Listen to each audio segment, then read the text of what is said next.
The Valdosta Police Department recently held a meet and greet at Chick-fil-A to help the community become more acquainted with members of the department.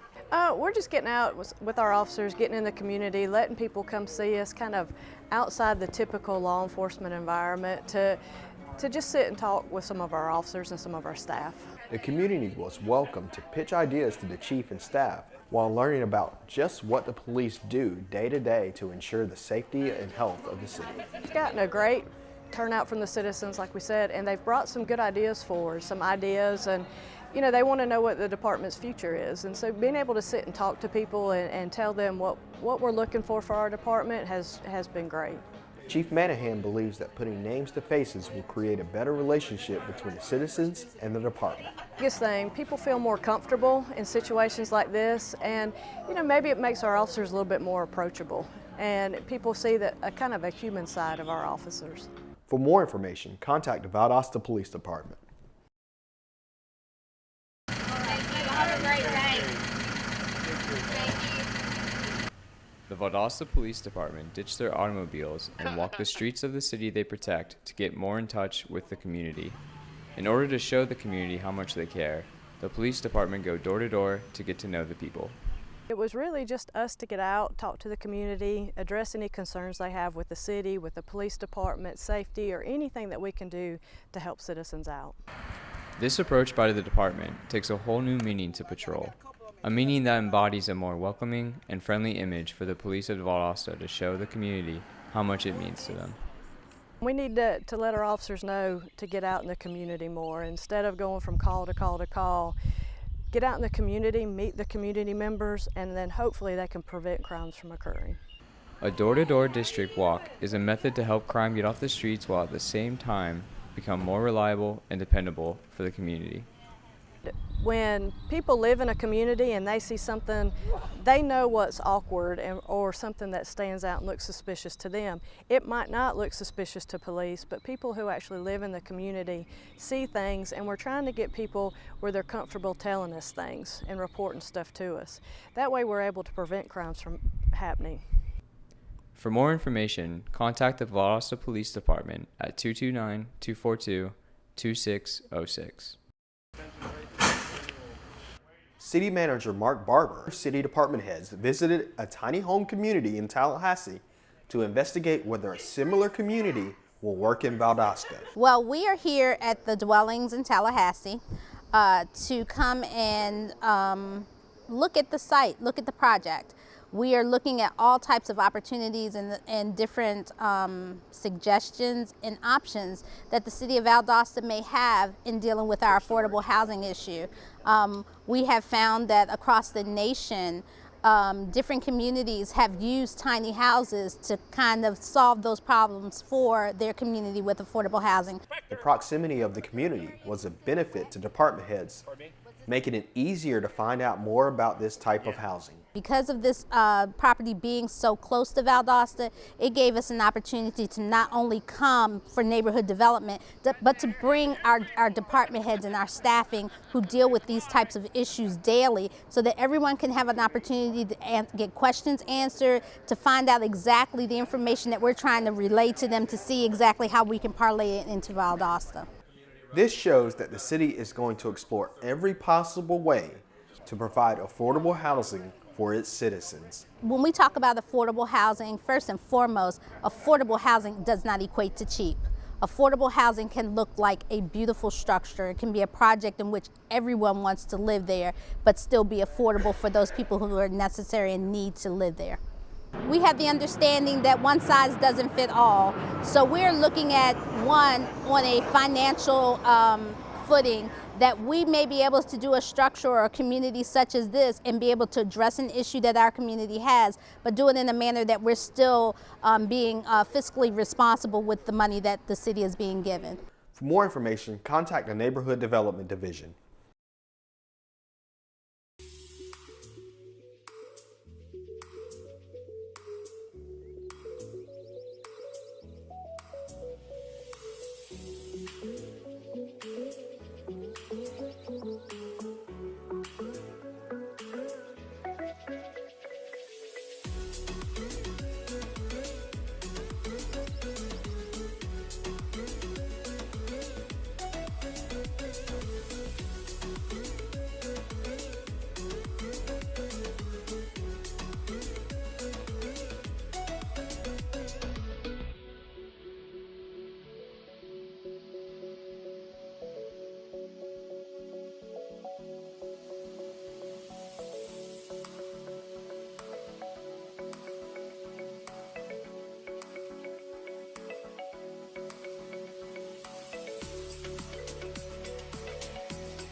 We're here at the Valdosta Crime Lab.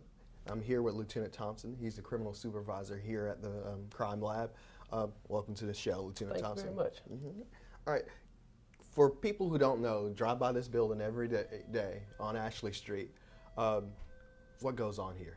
We've got a lot of things that go on here at the Crime Lab. We have a bunch of different disciplines. When we say the word discipline, we're talking about the work we do here. So what we're referring to is the actual work done by the employees of the lab. We have civilians and we have certified law enforcement officers here. Some of the jobs we do here is provide crime scene services 24 hours a day, around the clock. We also have chemistry work, firearms work. We're also moving into blood alcohol toxicology. We have latent print processing and latent print identification work that gets done here. Now we provide those services to, of course, Valdosta and the citizens of Valdosta, but also to a multitude of agencies in the surrounding area, just in South Georgia and also in North Florida. So our guys actually can go out to those agencies and process things for them at the scenes, or they can actually, we're right here where we're standing in central receiving, they can bring those items in here and have them processed as evidence professionally by trained law enforcement and civilian personnel here. And we provide that scientific data and research just to give out a forensic report to them. Okay. Now, you talked earlier about being on crime scene and all that good stuff. Now, what's the difference between a normal detective and the guys and women, men and women that work here? Well, in the overall picture, we all work hand in hand with each other. So we're all just one part of the process.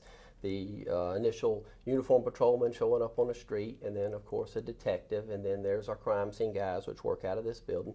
And then on down the line you would have, of course, the district attorney, the state prosecutor's office. So it's a multitude of people that are all little small cogs in the wheel working together. The difference overall for what we do here and what we have for as far as the crime scene guys and what you would say a detective, our guys here, we do have certified law enforcement officers that are crime scene technicians, and we do have one civilian that is now a crime scene technician as well.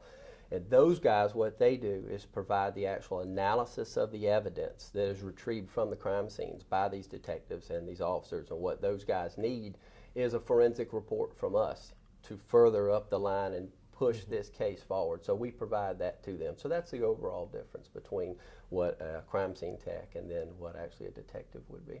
Okay. Now, we have the benefit of having this lab here. Yes. How does this benefit the citizens of Valdosta and I guess the surrounding areas who take advantage of this crime lab?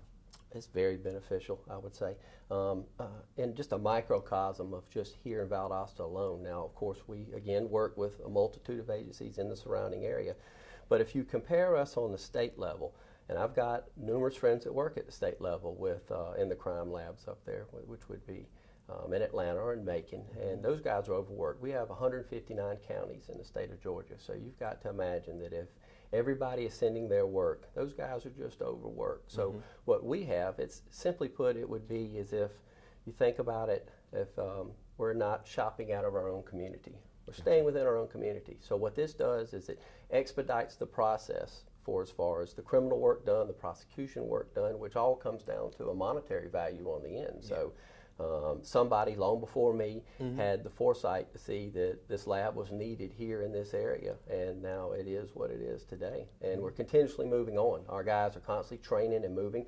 This facility is a 20,000 square foot building.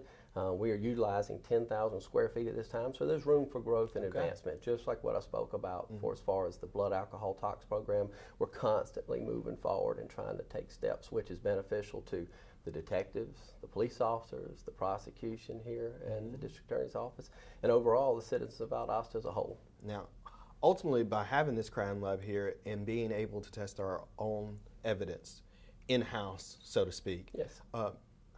How much faster can we turn over a case as opposed to having to send that evidence to the state lab? Well, not just being that it's a state lab, because I don't want to focus on them, but just an outsourcing in general to send to any labs, because oftentimes, as a former detective myself for a number of years, I would send stuff to the feds, or could send it off to Atlanta, or maybe send products off to DC. And then just the time lapse alone, as far as you're looking at prosecution-wise, it could be up to months. So something we do, because we are smaller, and it's a small department, we have 13 employees here at the lab, and we all wear multiple hats, and so we do numerous jobs. But our policy and what we try to abide by, what we stick to, is pretty much a 21-day turnaround on a product. Now, there's some cases where we get it quicker, and there's some cases where it takes a little bit longer. But in the grand scheme of things, we can get it done in just over 3 weeks, depending on what the case may be on. And it's a case-by-case basis. Yeah, that's awesome. So That's it is awesome. great. Now, not many communities have a facility like this. I mean, can you think of any other community that has one of these? I can't, and if you know the history of the lab so far, now I've been here 4 years. I am with the police department and transferred over here as a lieutenant. But prior to me arriving here, they received their first accreditation, and when they did, it just kind of set things in stone for as far as what this lab can do, providing expert testimony from these guys that work here. Now, overall, I would say that at that time, and that was 2015, there were no other state or federal labs in this area. Anything locally owned or operated by the Valdosta Police Department in the city of Valdosta, there were no other labs down here. We were the first. So that was a milestone for the city of Valdosta. Okay. Now, I guess what's the future of this lab? You talked about adding blood alcohol. Yeah. You talked about the extra space that this building has to grow. What do you see for the future of the Valdosta Crime Lab? Well, and again, we did talk about the blood alcohol tox, which is really going to open a lot of doors for us, and we're probably going to see some other agencies coming to us. And without giving any agencies names, you know, even within the last month, we have people that they hear about us, and they come and they want to have a one-off thing or an item processed as a piece of evidence, and we talk with them. Yeah. So moving forward as well, I've just had 2 gentlemen recently that went and got their pilot's license for drone operation. A lot of people believe that you can just take a drone and take it out there and fly this drone wherever you want. And that may apply for somebody like a hobbyist, but as far as a law enforcement entity, there's a lot of steps that you have to go through. So we want to make sure that we are covering every one of those bases to cover ourselves and to cover the department and cover the city and the citizens of Valdosta. So that's something we're looking forward to moving into. We actually have the drone, and those 2 guys just got their pilot's license, so I'm really proud for them. Anything else you want to talk about Valdosta Crime Lab and things you guys do here? It's great. You know, I've been in law enforcement for 25 years now. I've been with the city of Valdosta for 15 after coming from Atlanta. I enjoy being here. My wife is from here and moved here. I enjoy everything about the city of Valdosta, and I plan on staying here for the remainder of my time, and I look forward to seeing what's next. Okay. Well, we appreciate you coming on City Definitely Focus so. and talking to us about the Valdosta Crime Lab, and we'll be back here on City Focus. Hannah complained of a headache. It was a rhabdomyosarcoma. Within a few days, Hannah was in treatment because we were told that the tumor was very aggressive. St. Jude is an asset to the world. The research that is developed here is offered freely. I think it's the kind of place that could teach the world a couple of lessons about how to treat people. If those lessons could be learned, this world could be a better place. We're back here on City Focus. I'm here with Vincent Scruggs of the Valdosta Police Department. He's going to talk to us a little bit about recruiting and how they get people to actually become officers here in Valdosta. I guess to start off, if I saw you at a job fair, what would you say to me what it is to be a member of the Valdosta Police Department? Well, that's when I put on my salesman hat. I start to sell the city. The city of Valdosta is a great place to live. It's a great place to work. The city of Valdosta offers good benefits. It offers advancement opportunities, and you know, the sky's the limit. If you want to become a police officer in the city of Valdosta, the sky's the limit, and I truly mean that in sincerity. Because you look at our present chief, you know, she started from the ground up. She started as a patrolman, and now she's chief of police. And I guess, what type of people are you looking for? We're looking for someone with good moral standards, integrity, able to communicate, and you got to have a sense of service because you're serving the citizens of the city, so you got to be service-minded. And we're looking for someone that, you know, that's willing to really go out there and beat the streets and get involved in the community and interact with the people in the community, because you're really a servant of the city, and so the citizens look for us as police officers, not just taking people to jail, but you're serving the city. You're serving the citizens of the city. So You got, now, a lot of times there's misconceptions of what it is to be a police officer. You know, a lot of times we see what people see what's on TV, and they're like, oh, I want to go do that. yeah. What do you tell these young officers coming in, or wannabe officers? What do you tell them what it's really like on the streets? Don't believe everything you see on TV, because there's times it's going to be very taxing. There's going to be long hours. It's going to be mentally taxing. Sometimes it's going to be physical taxing. You have to prepare yourself mentally. Sometimes we get recruits that think that what they see on TV is reality, and sometimes they find out it's not reality, because it can be very, very long hours, and it could be, I think more than anything, the mental part of it. You have to be mentally strong to be a police officer. Okay, now I've made that decision to sign the application. What do I do next after doing that application? What do I do next when coming on? Excuse me. Okay, after the application process, you receive a notice in the mail for a testing date. Once you successfully complete the test, that's to start the hiring process. The hiring process starts with you have an interview. You have a psychological test. You have a polygraph test. You have a physical agility test, and you have another interview with the chief. If you successfully complete those steps in the process, you'll get a conditional letter offer for employment with the city of Valdosta as a police officer, and then you start the academy, the police academy, which is in ABAC, Tifton, Georgia. It's an 11 weeks long academy.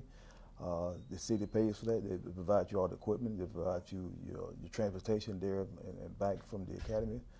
And once you successfully complete the police academy, you start what they call the field training program. You ride with a seasoned officer for a certain amount of time. You find out the geographical layout of the city. You learn the policy and procedure of the police department. And when you successfully complete that, you're on your way. You'll ride what we call a solo status. Okay. When the field training officers feel that you're ready to ride solo, and it's kind of like cutting your wings there. Gotcha. So, and I guess let's talk about you a little bit personally. What made you want to become an officer? It was in my blood. As a kid, I had encounters with cops. Some of those encounters wasn't good, but instead of me complaining about it, I became part of the process. I can easily sit on the sideline and say, hey, you know, cops are bad, cops are bad. That's not going to fix anything.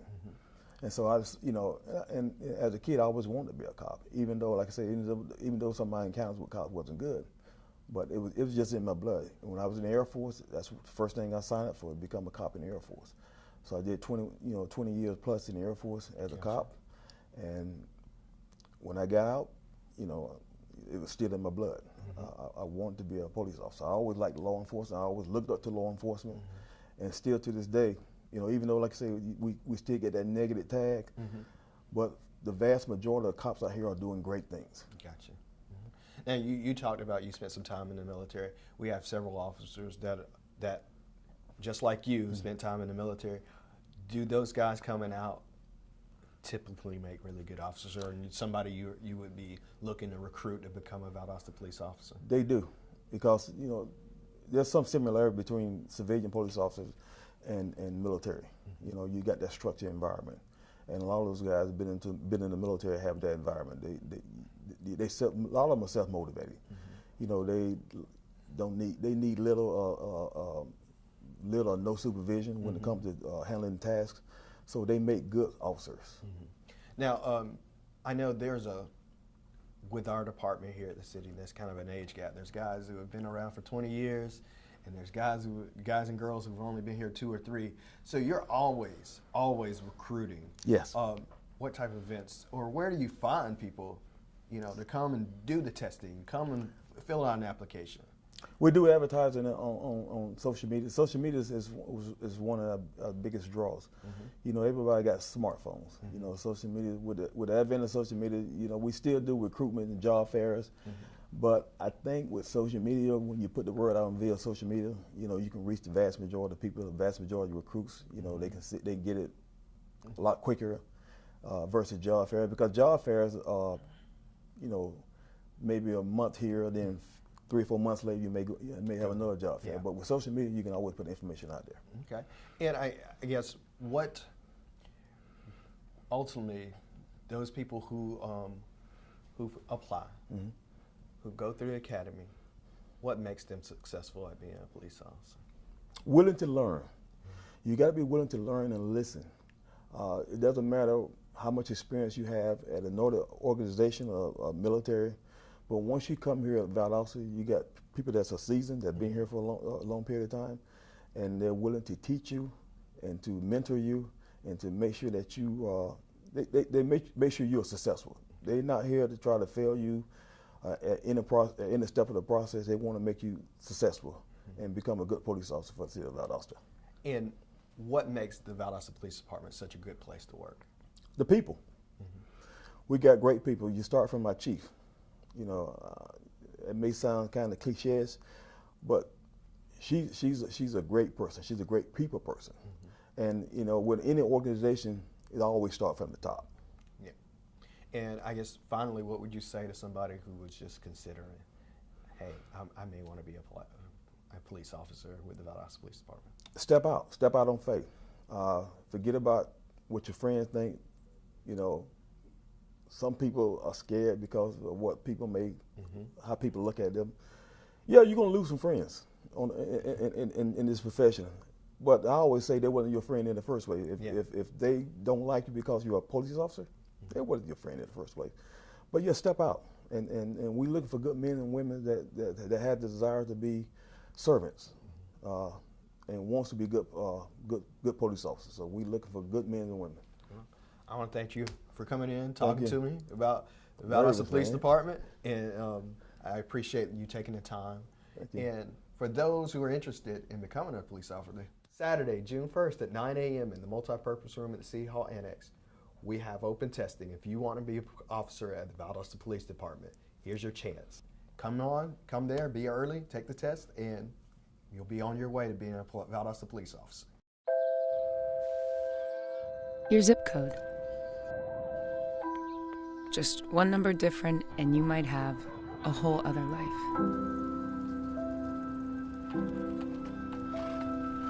Different school, different job, different dreams, different problems.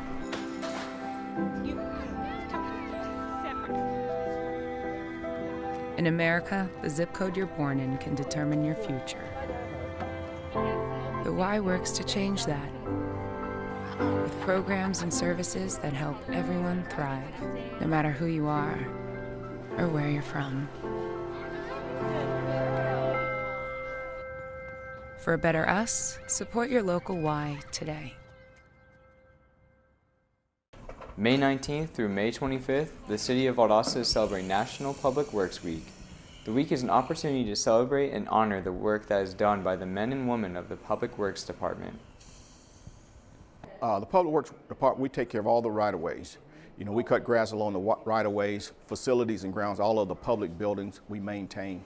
The sanitation, both recycling, residential recycling, commercial recycling.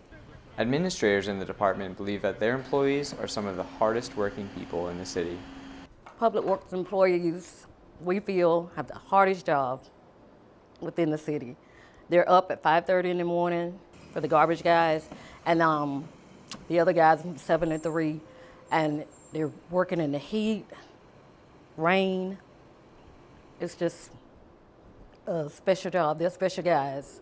Department head Richard Hardy says he enjoys praising his employees during this week each year.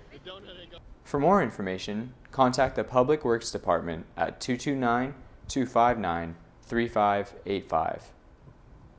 As part of National Public Works Week, the City of Valdosta is providing trash bins and sharing anti-littering tips to all the schools in the Valdosta City school system. It started with a presentation at S.L. Mason Elementary School. We want to reach out to the youth, the students here at the school.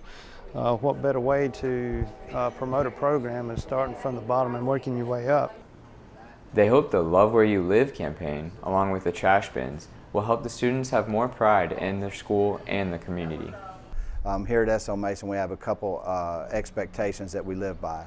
The first one is integrity first, next respect for yourself and others, and the last is excellence in all you do. And this, helping out your community, ties into all three of those. Teaching kids at a young age with the hopes that they share the importance of not littering. You know, you learn every day at school, and every day is a learning moment. So, started out at school, they're more likely to take it with them for the rest of their life. For more information, contact the Public Works Department. The Public Works Department and its employees are celebrating Great Promise Partnership student Mikhail Gaucher for his high school graduation. Gaucher has worked in the department for 2 years and has learned a lot from his adult supervisor, which he gives credit for him to help complete high school. Patience, have lots of patience, and just don't give up on it. Just continue the whole way through, all the way till it's over with, to the last day, because you know it pays off at the end. Without this program, I probably wouldn't even be considering doing none of that. It wouldn't even cross my mind. Miss Tanya, Mr. Hardy, Miss Reese, Miss Sharon, Mr. Mike, really everyone who I've been with, really, they all helped me. We congratulate Mikhail and wish him luck next year as he begins college at Valdosta State University. Here's what's happening in the city in the coming weeks. May 28th, Valdosta Lowndes County Conference Center and Tourism Authority meeting, 8 a.m. at the Conference Center. May 28th, Greater Lowndes Planning Commission meeting, 5:30 at the South Health District Administrative Offices. May 28th, live training burn beginning at 8 a.m. at 613 New Hudson Street. June 4th, Valdosta Lowndes County Zoning Board of Appeals meeting, 2:30 in the City Hall Annex Multi-Purpose Room. MPO Citizens Advisory Committee meeting, 3 p.m. at the South Georgia Regional Commission. Valdosta City Council work session, 5:30 in Council Chambers.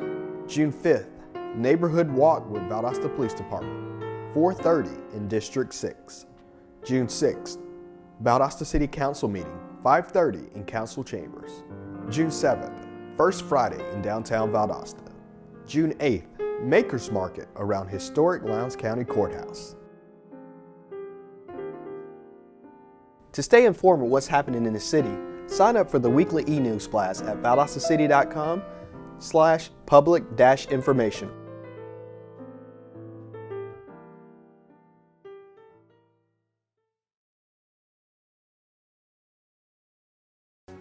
This concludes another edition of City Focus. Be sure to visit our website, valdostacity.com. Like us on Facebook, Valdosta City Without Limits. Also like our Valdosta Youth Council page. Follow us on Twitter at City of Valdosta, and subscribe to our YouTube channel, Metro 17 Valdosta, to watch City Focus on demand. Thanks for watching. We'll see you next time here on City Focus.